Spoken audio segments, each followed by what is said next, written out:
I have had more than one person locally say Mundi is the most influential female in Colorado Springs right now. Wow. All the feels. That's really nice. So it is a huge honor for us to have you here. I think the hardest part is going to be figuring out where to start. Um, you have been involved in this community in a lot of different ways. I Um, have. Yeah. Yeah. So I've been in Colorado Springs. I moved here from Oklahoma actually 13 years ago. I have a bit of a crazy background. I met my husband shortly after the move, probably a year after I moved here. But we traveled a lot with theater. We lived out of suitcases and traveled all over North America. He had the opportunity to travel all over Europe and South America, and we did that on and off for, gosh, probably 3 or 4 years. So it wasn't until about 5 years ago when we came off the road that we both decided just to plant roots and really invest in our community.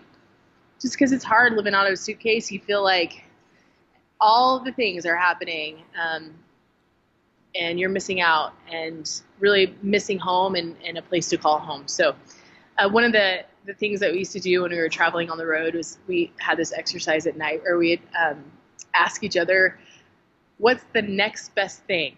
Or let's think about inventions. And we would literally be up at night, like searching patents, journaling, writing down things, just trying to train our brain differently to look at the world.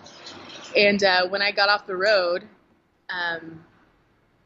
yeah, I guess it was longer than 5 years, probably 6 or 7 years ago, I just thought differently about work and work-life balance and just what I wanted to do when I grow up, and it wasn't going to be a desk job for me moving forward. I really wanted to do something different.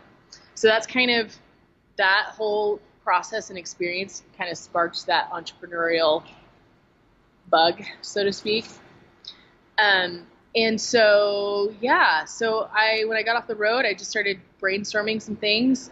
That was kind of about 6 years ago was the height of the food truck scene. It was starting to kind of happen in Colorado Springs. We had a couple that were floating around, but on a national level, it was big. And I noticed that when I was traveling a lot, all the food trucks. So I knew I wanted to do a food truck. And so then I just started, I don't know, exploring what that would look like. And so in a roundabout way, I came to the consensus that nobody was baking crazy flavor cookies. And we're talking like lemon basil, grapefruit avocado, whiskey cherry chocolate. And so I just decided that I would become a cookie baker. I do not have a culinary background.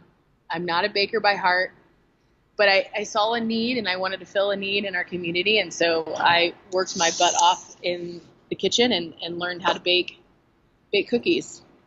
So I launched Salt and Butter about 5 years ago in the farmer's market. And that was kind of my first gig, trying it out. And it was really fun. And I actually, I'm launching Salt and Butter back actually next month, which is really exciting, later in the summer. But that was kind of my first kind of entrepreneurial thing. And the rest is history, Lauren.